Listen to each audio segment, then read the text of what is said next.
bersyukur Tuhan buat pagi hari ini, bersyukur untuk kasih-Mu, bersyukur untuk anugerah-Mu, bersyukur untuk penjagaan, penyertaan-Mu Tuhan sampai kami ada boleh hari ini, percaya semua karena anugerah Tuhan. Berdoa membuka hati kami pagi hari ini, seluruh hidup kami untuk sekali lagi dibasuh, sekali lagi dicuci bersih, sekali lagi dibangkitkan oleh firman-Mu yang hidup, sekali lagi dihidupkan Tuhan. Terima kasih Bapa, di dalam nama Yesus kami berdoa, kami mengucap syukur. Semua yang percaya dan siap akan firman Tuhan katakan amin, amin. So, tanpa berlama-lama, saya kasih judul sharing saya pagi hari ini, sembuh. Bilang sama-sama, sembuh. Bilang sekali lagi, sembuh. Nah, dalam hidup ini, setiap orang pasti akan ngalamin yang namanya luka. Benar apa benar? Kita pasti pernah terluka atau dilukai. Tapi yang juga pasti kita ini juga pernah melukai. Nah, sometimes kita ini hanya ingat dilukainya. Kita lupa kalau kita juga sebelum dilukai, kita juga pernah melukai seseorang. Tapi biasanya yang diingat, yang diglorify adalah yang waktu kita dilukai. Nah, ada satu quote yang berkata, we are all broken people living in a broken world. Dan luka ini gak bisa kita hindari, Bapak Ibu Saudara, ada amin. Kita mungkin secara natural pinginnya menghindari luka ini. Pengen menghindari hal-hal yang kalau ada yang gak enak, gak nyaman, kalau bisa dihindari lah. Tapi sometimes luka dalam hidup itu ternyata diperlukan. Nah, karena semua orang mengalami luka, karena semua orang pernah melukai, saya percaya semua orang perlu mengalami yang namanya kesembuhan. Nah, saya mau kasih 2 ayat fondasi pagi hari ini sebelum kita lanjut. 2 ayat fondasi. Yang pertama, Mazmur 34 ayat 19. Firman Tuhan berkata, Tuhan itu dekat kepada orang-orang yang patah hati dan Ia menyelamatkan orang-orang yang remuk jiwanya. Jadi Tuhan itu sangat dekat dengan orang-orang yang patah hati. Kalau hari ini ada yang patah hati, percayalah Tuhan itu Dia lagi deket-deketnya sama kita yang patah hati. Dan Ia menyelamatkan orang-orang yang remuk jiwanya. Kalau pagi ini ada yang datang yang jiwanya remuk atau nggak oke, Dia akan menyelamatkan kita. Yang percaya katakan amin. God is close to the broken-hearted and saves those who's crushed in the spirit. Nah, ayat yang kedua, Mazmur 147 ayat 3 berkata, Ia menyembuhkan orang-orang yang patah hati. Jadi Tuhan itu bukan hanya dekat sama orang-orang yang patah hati ya, tapi Tuhan itu menyembuhkan orang-orang yang patah hati dan membalut luka-luka mereka. Katakan yes, katakan amin. So, ada banyak luka di dalam dunia ini, kita hidup di dunia ini ada banyak luka. Kita semua mengalami luka, saya ngalamin luka juga. You name it, luka karena dosa, luka karena masa lalu, luka karena hubungan, luka karena apa lagi? Pelayanan, luka karena apa lagi ya? Gak dihargai, luka ditinggalin, luka disalah arti, wah banyak banget. Tapi saya punya quote seperti ini, luka dalam hidup kita mungkin bukan berasal dari kita, tapi sembuhnya kita harus berasal dari kita. Sekali lagi, luka dalam hidup kita mungkin bukan berasal dari kita, tapi sembuhnya kita harus berasal dari kita. Waktu kita sakit karena digigit nyamuk, kita nggak akan nunggu nyamuk untuk sembuhin kita. Bener gak? Kita akan tinggalkan nyamuk itu, udah aja biarin nyamuknya, terserah lah dia mau ngapain, mau ngelukain orang lain, mau bikin orang lain sakit. Yang penting I have to do something buat saya sembuh dari gigitan nyamuk itu. Bener gak? Seringkali kita ngalamin gini, kita sakit kepala terus kita buru-buru cari obat. Saya beberapa kali migrain dan ketika migrain tiba, saya segera dengan bersegera, saya akan cari ke laci obat, saya akan cari obat-obatan dan saya langsung minum. Karena saya pengen cepat sembuh, karena saya pengen sembuh. Nah, luka dalam hidup kita sekali lagi, mungkin bukan berasal dari kita, tapi sembuhnya kita harus berasal dari kita. Terluka itu gak enak banget, iya betul, gak bisa ngapa-ngapain. Dan bahkan punya potensi untuk menularkan orang-orang sekitar kita. Makanya mungkin beberapa ada yang pakai masker hari ini, mungkin dia merasa gak sehat dan takut menularkan orang lain, bener gak? Nah, saya mau kasih tahu gini, waktu kita dilukai, Tuhan itu terluka. Waktu kita dilukai, Tuhan itu terluka. Tapi waktu kita memutuskan untuk terus terluka, maka yang akan terluka bukan hanya Tuhan, tapi semua orang lain yang akan kita jumpai di sepanjang perjalanan hidup kita. Makanya kenapa kita harus sembuh. Contoh, waktu saya terluka sama Pastor Shani, misalnya, saya gak terluka kok sama dia mah baik banget, paling baik di seluruh dunia, gila. Setelah Yesus ya Shani Deborah Chandra lah. Ini beneran. Contoh, waktu saya terluka sama Pastor Shani, mungkin secara gak sengaja atau mungkin secara sengaja dia melukai saya, misal ya. Maka cara pandang saya sama Pastor Shani pasti akan berubah. Waktu saya terluka sama Pastor Shani, yang tadinya saya lihat dia begini, tiba-tiba cara pandang saya jadi berubah. Tiba-tiba saya seperti kayak pakai kacamata, ini kacamata luka saya jadi lihat, Shani udah gak lagi sama kayak dulu ya. Kenapa kok sekarang Shani beda sama saya? Kenapa sekarang kok beda ya, gak kayak dulu lagi. Nah, waktu saya terluka sama Pastor Shani, saya tuh lagi pakai kacamata luka saya. Dan yang parahnya, waktu saya gak memutuskan untuk sembuh, waktu saya gak melakukan usaha-usaha untuk sembuh, lukanya mungkin hanya dari satu orang. Tapi akibatnya saya ngelihat semua orang kok jadi sama. Saya lihat Kak Kristi kok jadi sama warnanya. Saya lihat semua orang kok jadi sama warnanya. Kok semuanya kok sama? Kok semuanya kok kenapa ya? Semuanya tiba-tiba sama. Padahal saya terlukanya cuma sama satu orang. Nah, makanya kenapa harus sembuh. Makanya sering gak denger gini, oh ternyata semua pria itu sama ya. Oh ternyata semua perempuan itu sama ya. Oh ternyata semua pendeta itu sama. Oh ternyata semua gereja itu sama. Ternyata semua sama. Padahal bukan semuanya yang sama. Kitanya yang pakai kacamata luka sehingga semuanya tampak sama. Padahal bukan semuanya yang sama. Kitanya yang pakai kacamata luka kita. Ada amin gak? Makanya kenapa ada satu statement yang harus kita punya. Statement ini bilang gini, saya mau sembuh. Saya mau sembuh. Bilang sama-sama, saya mau sembuh. Karena gini, yang menginginkan sembuh itu harus kita. Orang lain boleh gak pingin kita sembuh. Dokter aja pingin kita sembuh loh, cepat sembuh ya, semoga cepat sembuh. Masa kitanya gak mau sih?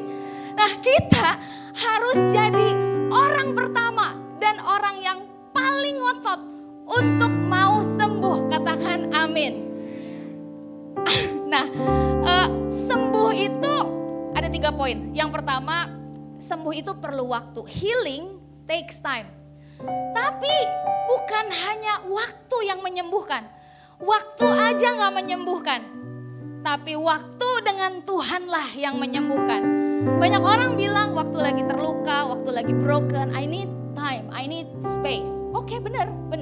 Tapi bukan hanya waktu yang menyembuhkan. Tapi waktu dengan Tuhanlah yang menyembuhkan.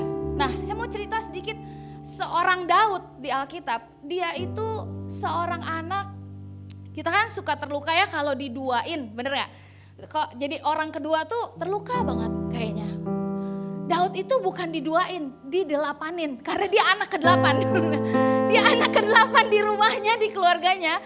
Jadi dia bukan hanya kalau diduain kan masih kadang lupa. Nah, didelapanin ini udah bener-bener udah lupa, kayaknya seolah-olah gak ada Daud ini. Jadi dia ini dilupain, dia ini dibuang, dia ini gak dilihat, dia ini gak didengar oleh keluarganya. Nah, tapi apa yang Daud buat? Daud ini sehari-hari banyak menghabiskan waktunya dengan Tuhan. Nah, ada beberapa luka yang kita ini gak sadar kalau kita luka. At least dalam hidup saya ada hal-hal yang saya gak sadar kalau ternyata saya ini luka. Tapi waktu saya menghabiskan waktu saya dengan Tuhan, waktu saya bergaul dengan Tuhan, Roh Kudus yang di dalam saya, dia mulai membukakan, dia mulai mengekspos bahwa ada hal-hal yang ternyata luka di dalam saya.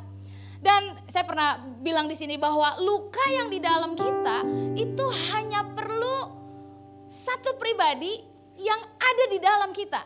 Gak bisa diobatin dengan hal-hal yang di luar. Luka yang di dalam itu memerlukan pribadi yang masuk ke dalam kita. Dan itu hanya Roh Kudus. Nah, makanya Mazmur 56 ayat 1-14 nanti baca di rumah aja. Saya mau bacain satu ayat aja. Daud bilang gini, sengsaraku engkaulah yang menghitung-hitung. Jadi berarti banyak banget dong. Daud itu merasa sengsara, merasa broken, merasa luka, itu banyak banget. Dan Daud bilang gini, air mataku kau taruh ke dalam kirbatmu. Bukankah semuanya telah kau daftarkan? Jadi Daud itu astaga, dia banyak banget dilukai. Dia banyak banget terluka. Tapi dia menghabiskan banyak waktu dengan Tuhan. So saya mau kasih tahu pagi hari ini Bapak Ibu Saudara yang dikasihi Tuhan. Kalau kita ngerasa luka, jangan lari dari Tuhan. Justru kita harus lari sama Tuhan. Lari kepada Tuhan. Betul, sembuh itu adalah proses. Ada orang yang sembuhnya secara instan, ada orang juga yang sembuhnya perlu proses. But the moment kita bilang saya mau sembuh, your journey to healing sedang dimulai. Perjalanan kita menuju kesembuhan itu sedang dimulai waktu kita bilang saya mau sembuh. Ada banyak orang terlukanya sama siapa? Yang dijauhinnya Tuhan, itu namanya jaka sembung, enggak nyambung. Terlukanya sama orang lain, yang dijauhinnya Tuhan, gak nyambung. Padahal ayatnya di awal kita tahu bahwa dia Tuhan yang menyembuhkan kita. Dia dekat dengan orang-orang yang patah hati. Dia membalut luka-luka kita, yang percaya katakan amin. So jadi semakin kita menjauh dari Tuhan, semakin kita jauh dari yang namanya kesembuhan. Percaya atau enggak percaya, percayalah. Semakin kita menjauh dari Tuhan, semakin kita menjauh dari yang namanya kesembuhan. Dan semakin kita enggak sembuh, percayalah. Berapa banyak yang pernah sakit? Pasti malas banget keluar rumah, bener gak? Malas banget, gak malas banget untuk ngapa-ngapain. Makan aja gak ada nafsu, no appetite untuk makan. Nah kalau hari ini kita mulai gini tanda-tandanya. Waktu kita mulai, malas ya ketemu orang. Pengen di rumah aja, mager banget, gila gak mau ngapa-ngapain, gak mau ketemu orang. Pokoknya malas banget, gak bisa menghasilkan apa-apa, gak berkarya. Pokoknya malas, mager, pokoknya gak ada tenaga. Itu tanda-tandanya mungkin kita lagi sakit. Tapi waktu bersama dengan Tuhan, day by day akan menyembuhkan kita. Yang setuju, yang percaya, katakan amin. So healing takes time, betul. Tapi bukan hanya waktu aja yang menyembuhkan. Tapi waktu bersama dengan Tuhan, itulah yang menyembuhkan. Yang kedua, take one verse a day. Kalau sakit, dokter pasti kasih obat, kasih pil, atau apapun juga untuk kita konsumsi setiap hari. Gak usah banyak-banyak. Kalau di Alkitab saya cuma bilang just take one verse a day. Saya mau ambil quote, one apple a day keeps the doctor away. Bener gak? One verse a day keeps the devil away. Amin. One verse a day heals you away. Katakan amin. Ada begitu banyak korelasinya firman Tuhan dengan kesembuhan kita. Secara fisik, secara emosi, secara spiritual. Nah, firman Tuhan bilang gini di Amsal 4 ayat 20 sampai 22. Hai anakku, perhatikanlah perkataanku. Arahkan telingamu kepada ucapanku. Janganlah semuanya itu menjauh dari matamu. Simpanlah itu di lubuk hatimu. Karena itulah yang menjadi kehidupan dan kesembuhan bagi seluruh tubuh mereka. Katakan amin. Dan saya percaya ini bukan hanya bicara soal tubuh, tapi ini bicara soal emosi kita, bicara soal keadaan rohani kita, bicara soal keadaan kita secara utuh, tubuh, jiwa, dan roh. Firman Tuhan adalah obat buat kita. Katakan amin.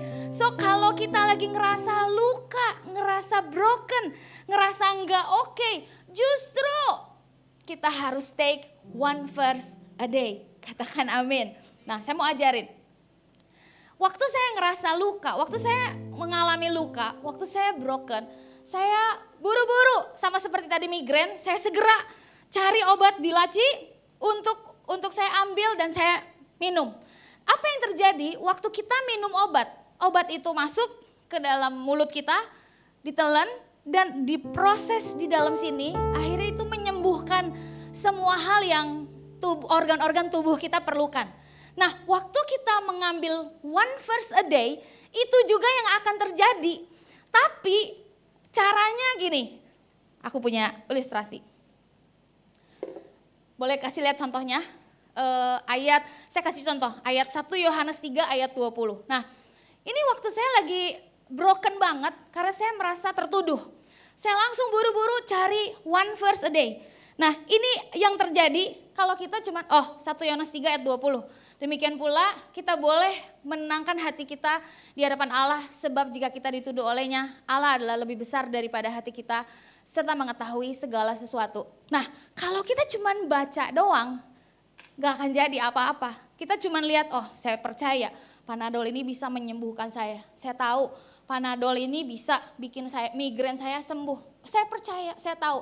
Tapi gak diminum, gak akan sembuh-sembuh. Bener gak? Ayat firman Tuhan kalau cuma dibaca itu gak akan menyembuhkan. Tapi ayat firman Tuhan kalau dikupas per kata, divisualisasikan, diakukan dan diperkatakan, maka yang terjadi adalah dia akan mulai menyembuhkan di dalam kita. Kita ambil one verse a day. Demikian pula berarti jadi kita boleh menenangkan hati kita. Berarti gue boleh tenang. Hati gue boleh tenang di hadapan Allah. Sebab jika kita dituduh olehnya, artinya saya lagi dituduh oleh hati saya, diakukan, divisualisasikan. Waktu kita lagi ngerasa tertuduh itu, waktu saya lagi tertuduh, saya menenangkan hati di hadapan Tuhan. Dan karena Allah itu lebih besar daripada hati saya, diakukan nih. Tuhan itu lebih besar dari hati saya. Tuhan lebih besar dari perasaan saya, daripada hati saya. Dan Tuhan mengetahui segala sesuatu.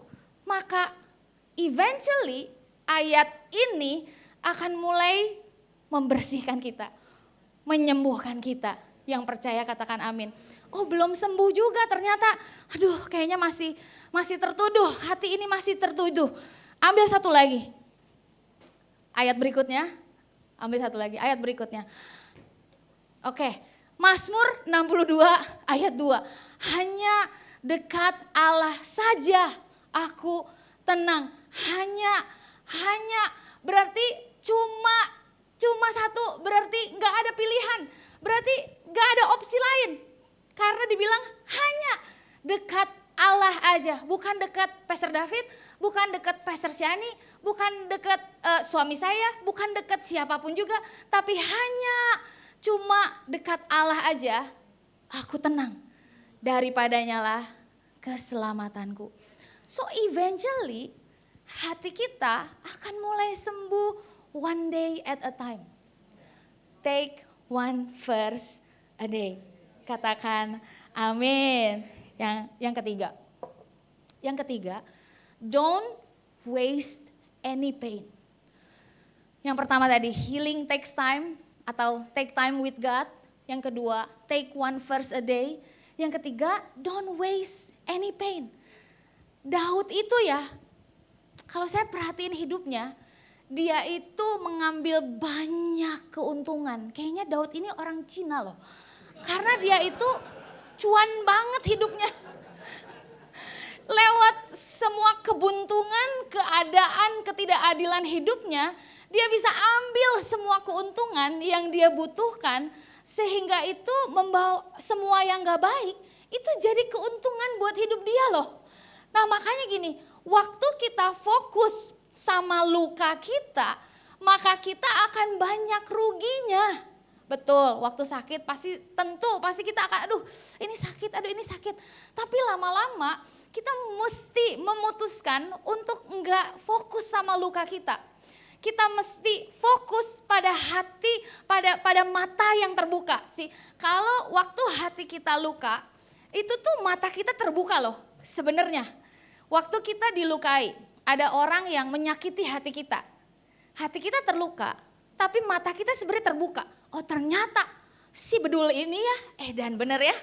Sebenarnya mata kita terbuka kan, supaya kita nggak jadi bodoh lagi, supaya kita jadi pintar next time kita berhubungan dengan orang, supaya kita jadi tajam waktu kita menghadapi hal-hal yang sama yang mungkin terjadi di depan sana. Kalau kita fokus pada hati yang luka aja, maka kita akan banyak rugi. Tapi kalau kita fokus pada mata yang terbuka, kita akan makin pintar dan tajam. So ada yang bilang gini, growing pains. Artinya apa? We should grow in our pain so the pain won't grow. Katakan amin. Nah contoh-contoh. Saya waktu pertama kali dipasang kawat gigi 2 tahun lalu, itu astaga sakitnya ya. Aduh udah mah dari kecil jarang banget ke dokter gigi. Nah makanya akhirnya ke dokter giginya baru umur sekarang. Baru 2 tahun lalu. Akhirnya saya baru dengar alat-alat itu kayak aduh ngilu banget. Waktu pertama kali dengar alat-alat itu bunyi dan waktu pertama kali gigi ini kesentuh sama alat-alat itu saya di kursi itu kayak mau disetrum gitu rasanya. Karena sakitnya luar biasa, sakit banget kayak saya gitu-gitu. Terus pakai alat yang apa ya? Jadi mulutnya tetap kebuka gitu. Jadi ada alat dimasukin, jadi ngebentuk mulut saya. Jadi dokter cuma lihat giginya doang. Jadi itu benar-benar tersiksa banget. 3 bulan, 4 bulan, 5 bulan itu tersiksa banget. Tapi setelah 5 bulan, one day saya datang ke dokter gigi, saya gak rasa takut apa-apa. Saya di kursi saya diam aja. Gini aja, dibersihin karang gigi. Terus dokter, gini-gini, kok gak sakit ya? Saya bilang, sakit sih cuman oke lah, biasalah. Saya tanya sama dokter, ya dokternya kan dokter Evi ya, Kak Evi. Saya bilang, Kak Evi kok saya udah gak sakit lagi ya? Terus Kak Evi bilang gini, iya intoleran kamu sama sakit udah mulai nambah katanya. Jadi harusnya sakit tapi kamu udah oke menghadapi sakit itu. Nah ternyata dalam hidup kita kalau kita gak pernah merasakan pain, gak pernah merasakan sakit, gak pernah merasakan luka, maka kita gak akan pernah punya toleransi sama yang namanya sakit.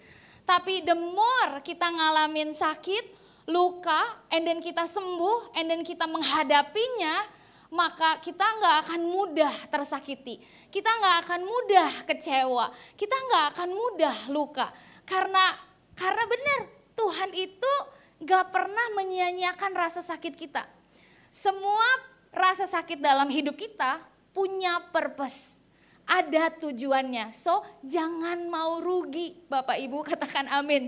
Jangan mau rugi. Nah ada satu ayat bilang ini bagus banget. Di Mazmur 84 ayat 6 sampai 8. Berbahagialah manusia yang kekuatannya di dalam Engkau, yang berhasrat mengadakan ziarah. Apabila melintasi lembah Baka, mereka membuatnya menjadi tempat yang bermata air. Bahkan hujan pada awal musim menyelubunginya dengan berkat. Mereka berjalan makin lama makin kuat hendak menghadap Allah di Sion. Jadi dibilang di sini ayatnya, kita ini berbahagia kalau kekuatan kita ada di dalam Tuhan. Yang berhasrat, kita ini berbahagia waktu kita berhasrat mengadakan ziarah. Ziarah itu apa? Sebuah perjalanan ke suatu tempat yang penting. Saya mau ganti, ziarah ini sebuah perjalanan menuju kesembuhan kita. Kalau kita berhasrat untuk sembuh, dia bilang gini, kita mungkin akan melintasi, kita akan melewati lembah baka. Lembah baka itu terjemahan lainnya adalah lembah yang penuh dengan air mata. Wah, pokoknya sengsara banget lah, susah banget hidupnya. Tapi itu cuma lewat doang. Firman Tuhan bilang itu hanya lewat aja. Mereka, gini, ini luar biasa. Waktu kita berhasrat untuk sembuh, kita akan melintasi lembah air mata, kita akan membuat pain itu menjadi tempat bermata air. Jadi painnya kita itu enggak akan lagi jadi painnya kita dan orang lain. Painnya kita itu akan jadi blessing buat orang lain. Itu akan menjadi tempat yang bermata air. Bahkan dibilang hujan pada awal musim menyelubunginya dengan berkat. Mereka berjalan makin lama makin kuat. Ini enggak make sense. Orang jalan pasti lama-lama lelah lah. Orang jalan pasti lama-lama capek lah. Tapi dibilang gini, mereka berjalan makin lama makin kuat. Hendak menghadap Allah di Sion. Jadi kalau kita lagi luka, kita berjalan menghadap Allah, maka kita akan berjalan makin lama makin kuat. Bukan makin lama makin sakit, makin hilang dari peredaran dan makin menghilang. No, tapi waktu kita berjalan menghadap Allah, bukan menghadap luka kita. Ini luka kita di sini, yuk kita jalan menghadap Allah di Sion. Maka makin lama kita akan berjalan, makin lama makin kuat. Katakan amin. So, bilang yang terakhir, saya harus sembuh. Saya harus sembuh. Ini saya dapat ayat ini waktu lagi Paskah. Saya lagi renungin Paskah soal Yesus. Roh Kudus bawa saya ke ayat ini, Yohanes 20 ayat 27. Dia menunjukkan dirinya dan menunjukkan bekas lukanya pada Thomas, salah satu muridnya yang kurang percaya. Jadi di sekeliling kita, keluarga kita, pasangan kita, mungkin komunitas kita, ada banyak orang-orang yang gak percaya sama Tuhan. Tapi kita punya peran, gimana caranya supaya mereka jadi percaya? Kita harus tunjukkan bekas luka kita, bukan luka kita. Waktu kita tunjukin bekas luka kita, ini bekas luka saya loh. Orang akan bilang, oh so it is possible ya. Bisa ya, bisa. Saya punya bekas luka 2 di sini. 1 karena sesar melahirkan. 1 karena usus buntu waktu lagi kecil. Dua-duanya mau mati rasanya. Tapi waktu saya bisa mengencourage orang-orang yang mau melahirkan dan ketakutan. Bisa. Ini bekas lukanya loh, ada. Dan it is possible. Usus buntu bisa. Saya pernah ngalamin juga. Dan bisa, bekas lukanya ada. Ya idealnya gak ada bekas. Bisa lah nanti operasi aja ke Korea bisa dihilangin. Tapi tahu gak, bekas luka itu adalah tanda tanda bahwa kita itu pernah berperang. Bekas luka adalah tanda anugerah. Bekas luka adalah tanda cintanya Tuhan buat kita. Makanya harus sembuh.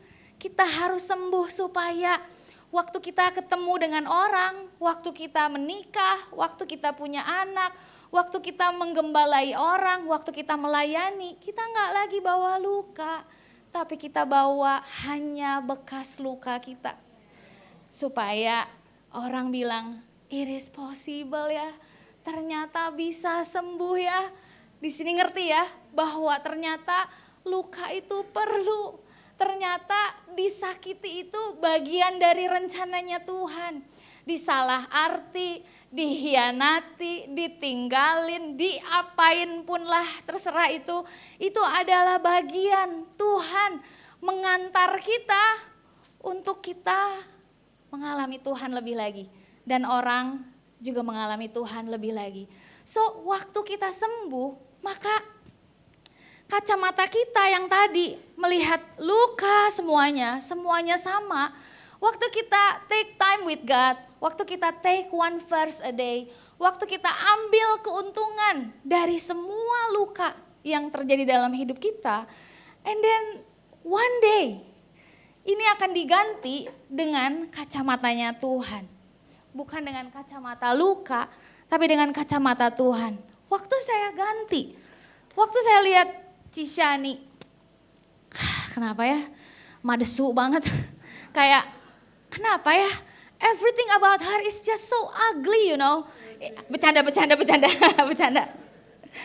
Tapi waktu saya sembuh, saya nggak lagi pakai cara pandang saya bahkan sama Cishani. Tapi saya pakai kacamatanya Tuhan. Saya lihat, ternyata selama ini rambutnya pirang ya. Kan gak kelihatan, waktu luka gak kelihatan. Oh ternyata bajunya tuh bagus loh. Kancingnya tuh ada warna hitam, ada warna putih. Waktu di kacamata ini semua kelihatannya abu-abu. Semua kayaknya bajunya warna abu-abu. Oh ternyata bahannya juga beda. Ada satu bahan kaos, satu lagi bahan sweater. Oh ternyata di celananya tuh ada line putih loh. Selama ini gak kelihatan. Waktu pakai ini kelihatannya abu-abu semua, kayak gak ada yang menarik dalam hidupnya. Bawa tas gak sih? Enggak kayaknya. Dan kita lihat orang juga sama aja semua lah. Tapi waktu kita sembuh, kita pakai kacamata Tuhan. Oh wow, ternyata dunia ini colorful ya. Ternyata orang-orang lain indah ya. Ternyata hidup dalam komunitas itu indah ya. Ternyata astaga, saya gak sendiri ya. Ternyata ada banyak orang-orang yang oke ya. Ternyata yang gak oke itu saya. Nah di akhir tahun 2023 kemarin, saya ikut sekolah online. Karena saya ngerasa kayaknya saya perlu konseling deh. Saya ikut sekolah online. Ikut sekolah online itu sekolah untuk jadi konselor.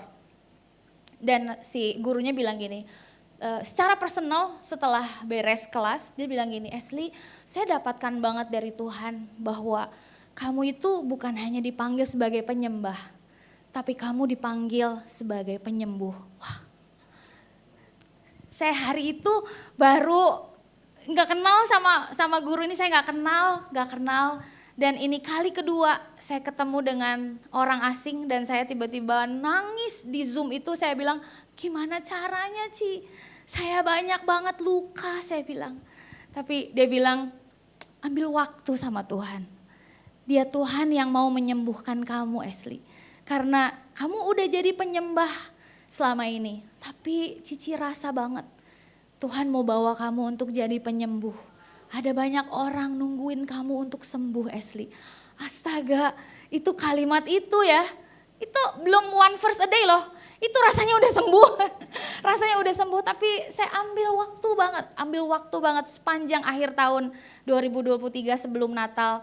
Dan I think semakin hari sampai hari ini it's getting better.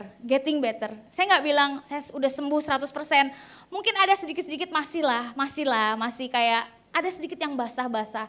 Tapi I'm so grateful. Maksudnya dalam perjalanan menuju sembuh ini, Tuhan kirimkan orang-orang yang luar biasa. Tuhan kirimkan komunitas, Tuhan kirimkan sahabat-sahabat yang terbaik.